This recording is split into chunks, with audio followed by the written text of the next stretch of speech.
요즘 전세 월세값이 치솟고 있다는 뉴스는 많이 들어보셨죠. 급기야 박근혜 대통령이 나서서 가을까지는 전월세난을 해결하라 이런 숙제를 냈고요. 어제 정부와 여당이 긴급 당정 협의를 갖고 대책 마련에 나섰습니다. 과연 뛰는 전월세값을 잡을 수 있을까요? 어제 긴급 당정 협의를 주도한 분입니다. 새누리당 김기현 정책위 의장 연결을 해보죠. 김 회장님 안녕하세요. 네, 반갑습니다. 김기현입니다. 예, 어제 당정 협의 결과, 그러니까 핵심은 규제 폐지를 통한 매매 활성화 이렇게 정리하면 되는 건가요? 꼭 그것만 아닌데요.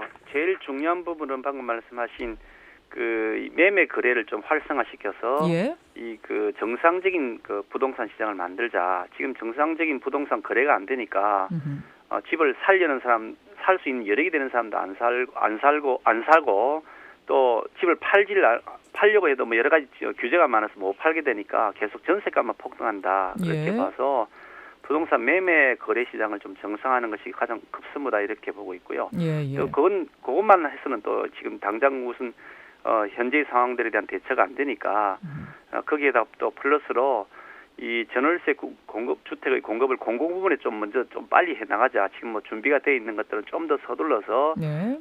이 가을 이 이사철 그때 맞추어서 공급이 될 수 있도록 하는 것이 좀 좋지 않겠느냐. 그리고 또 민간도 이 임대주택을 좀 더 활성화할 수 있도록 뭐 여러 가지 인센티브를 주는 방안들을 좀 강구해 보자 그런 네. 것도 있고요.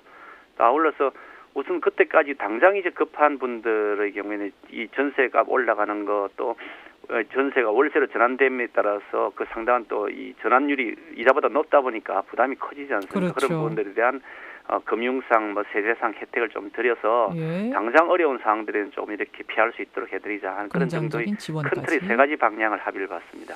예. 그런데 이제 다주택자 양도세 중과 폐지라든지 뭐 분양가 상한제 폐지 이런 걸 시행할 경우에는 투기하려는 사람들이 몰리면서 실수요자들 주택 구매는 어려워지는 거 아니냐, 빈대 잡으려다 초과삼간 태우는 거 아니냐 이런 우려하는 목소리도 나오던데요. 예, 그런 이제 주장을 하는 것이 지금 야당 측 주장인데요.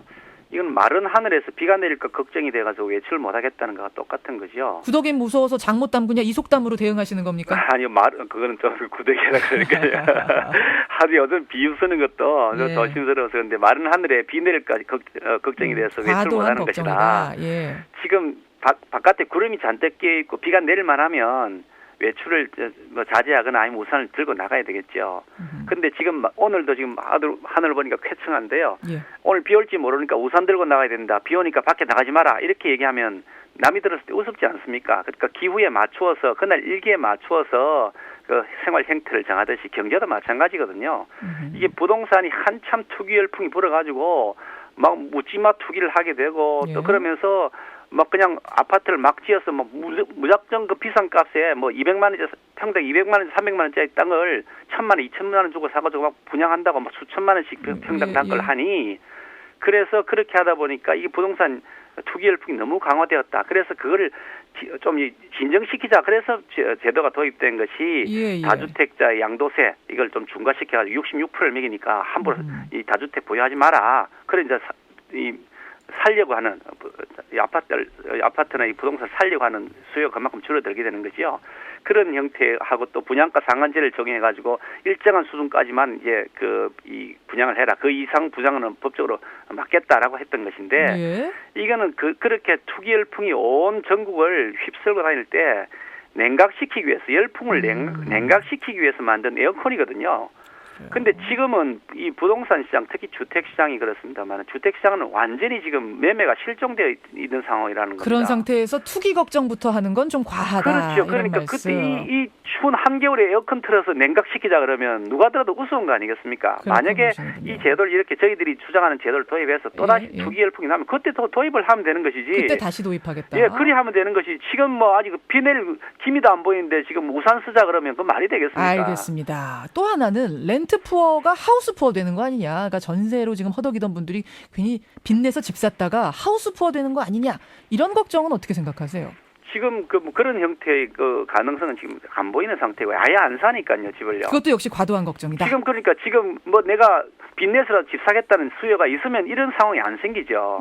그러니까 빚내서 집 사는 게 아니라 돈을 갖고 있어도 지금 제일 많이 오르는 걸 보니까 한 3억에서 5억 정도 전세 보증금. 예, 예. 걸린 쪽이 지금 다른 데보다 특히 좀 많은 인상폭을 보이고 있는데 3억에서 5억 정도의 그 보증금을 걸고 있는 분들은 예. 조금 뭐 줄인다거나 장소를 변경한다거나 하면 살 수 있는 여력이 되거든요.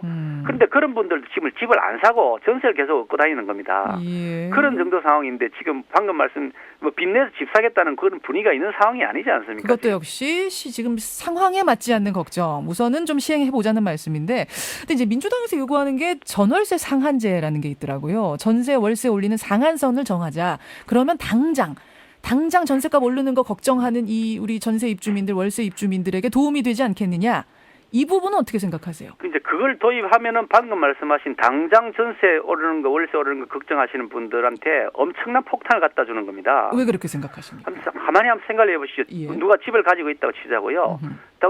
이 뭐 제도를 이제 새로 만들어 가지고 이제는 전세값을 마음대로 못 올리게 한다. 예. 그리고 전세 보증 기간을 지금 2년에 하는데 그걸 4년으로 늘린다. 보증 기간도 늘리고 그러면은 상한선도 지금 정하고. 집주인이 당신 계속 그 돈에 살고 계시오 그러겠습니까? 왕창 올려버리 4년치를 한꺼번에 올리죠. 아하. 안 그렇겠습니까? 법이 지금 확정되기 전까지 그 짧은 기간 동안 확 올려버릴 거다. 확정된다 하더라도 법은 소급료를 적용할 수가 없잖아요. 소급이 안 되죠. 그러니까 법의 소급료는 헌법이 위반되게 되니까 예. 계약 일시를 기준으로 해서 적용할 수밖에 없다는데 그러되면은 신규 계약에 대해서 이분들이 될 때까지 그 이전에 다 그냥 집 나가라 그러고 예. 전세 올려달라 그러고 4년치가 한꺼번에 내놓으라 그럴 텐데 그 감당은 또 누가 할 겁니까? 너무 큰 혼란이 갑자기 닥칠 것이다. 그게 이런 단순한 그 걱정이 아니고요. 예. 이미 제가 기억하는 1980년대 후반쯤인 것 같은데 예.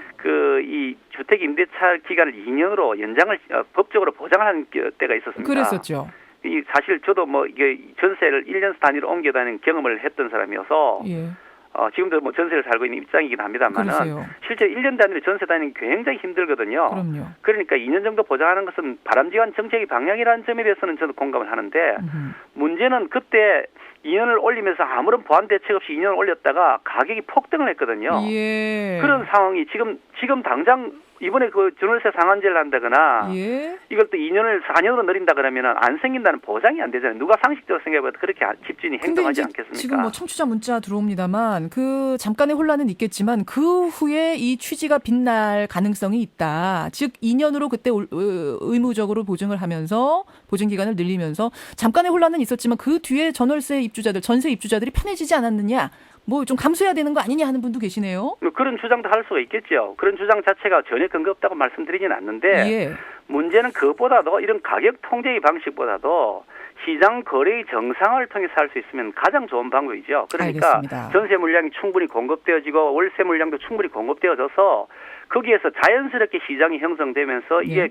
균형을 이뤄 나가면 그게 가장 좋은 방식이지 무작정 가격 통제를 하는 방식은 그 시장 경제, 시장 질서 자체에 왜곡을 줘서 나중에 자칫 잘못된 충격들을 줄 수가 있지 않습니까? 그러니까 예. 저희들은 거래의 정상화를 통해서 해결할 수 있는 국민이라고 보기 때문에 예. 그 방식으로 이걸 해결하자 그런 얘기죠. 민주당은 지금 이 부분을 통과시켜야지 아마 여당이 지금 제시하는 다른 안들에 대해 동의할 가능성이 있습니다. 이른바 빅딜이죠. 빅딜 가능성 있습니까? 뭐 빅딜 근데 저는 빅딜이라는 용어 자체를 좋아하지 않습니다. 저도 뭐 좋아는 안 합니다만. 이게 뭐 국가의 정책을 결정하는 데 있어서 무슨 거래하듯이 흥정하듯이 예. 그런 용어를 쓰는 것 같아요. 뭐 영업하는 것도 아니고요. 예. 그래서 빅딜 용어 자체를 저는 개인적으로 굉장히 싫어하는 사람입니다만 협의의 가능성 있습니까? 야당은 그럼? 야당대로 또 나름대로의 주장이 있을 것이고 여당은 여당대로 나름의 주장이 있지 않겠습니까? 예. 그런 주장을 논의하고 토론하고 그래서 그걸 치열하게 토론한 다음에 그걸 결정을 내리라고 국회를 만들어 놓은 거 아니겠습니까? 그렇죠. 그러니까 민주당이 그렇게 밖에 장외 투쟁한다고 나가서 그런 얘기하지 마시고 대통령이 하야하라 이런 얘기하지 마시고 오셔가지고 국회로 들어오셔가지고 이런 민생 문제를 논의해야 되는데 지금 논의를 하지 않으면 국회를 안 들어오지 않습니까? 자, 장외투쟁 접어라. 빨리 좀 들어오셔가지고 그런 문제를 머리를 예. 맞대고 논의를 해야 이번 가을 이사철 전에 이 문제가 해결이 돼야 되지 않겠습니까? 예, 장외투쟁을 접어라. 자연스럽게 정치 얘기로 좀 이게 넘어와 버리게 되는데요. 뭐 얘기가 나온 김에 오늘 국정조사 마지막 청문회 일정이 잡혀 있는데 새누리당은 안 들어가기로 입장 정하셨다고요? 글쎄 그건 잘 모르겠습니다. 안 들어가기로 입장 정했다는 얘기는 제가 들어보지 못했고요. 제가 들은 바로는 예? 지금 증인 26명인가 채택이 되었는데 25명인가 다 출석을 했답니다.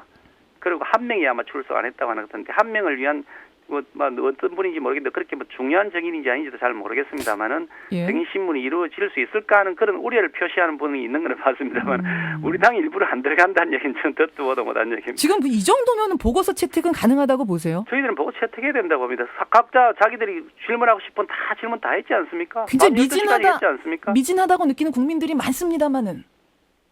뭐가 미진하죠? 국정조사가 뭐 이 정도면은 국민들 시원하게 가슴을 뚫어준 것 같지는 않는데요. 국정조사란 제도 자체가 원래 그런 겁니다. 원래 그런 겁니까? 국정조사란 제도가 무슨 신이 내린 무슨 도깨비 방망이 있어가지고 모든 진실 백일하에 드러낼 수 있는 그런 제도가 세상에 어디 있습니까? 더구나 검찰과 경찰 같은 데는 강제수사관을 가서 압수수색도 하고요. 그리고 구속도 하고 그러지 않습니까? 그러니까 국회에 사는 게 무슨 압수수색이 있습니까? 뭐 계좌 추적권이 있습니까? 아무것도 없이 막연한 의혹, 특히 민주당은 막연한 의혹만 가지고 계속 질문이 되는 것인데 증거를 민주당이 주장하는데 증거를 제대로 된 것이 없지 않습니까? 정책위 의장님, 제가 10초 남았지만 하나만 더 여쭐게요. 그러면 민주당 일각에서 나오는 특검 주장에 대해선 일고의 가치도 없다.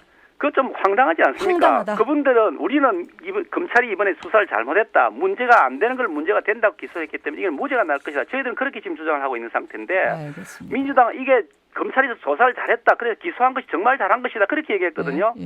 그렇게 다 검찰 조사를 잘했다 그랬다가 특검을 검찰 조사가 잘못됐다 그래야 특검을 하는 것이지.